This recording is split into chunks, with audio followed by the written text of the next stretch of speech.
তো এই যে ফেইলিওর হয় বা ক্র্যাশ হয় অথবা ধসে পড়ে, এই ব্যাপারে আপনি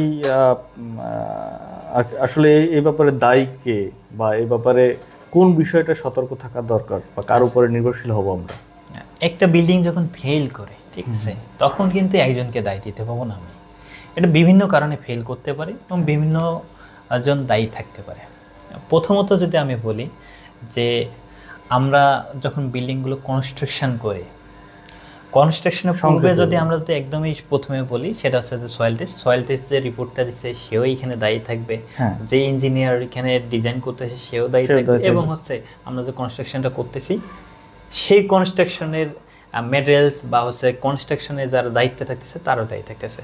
ওভারঅল সবাই দায়ী। তার মানে এখানে ওনার যিনি আছেন তিনি অবশ্যই দায়ী।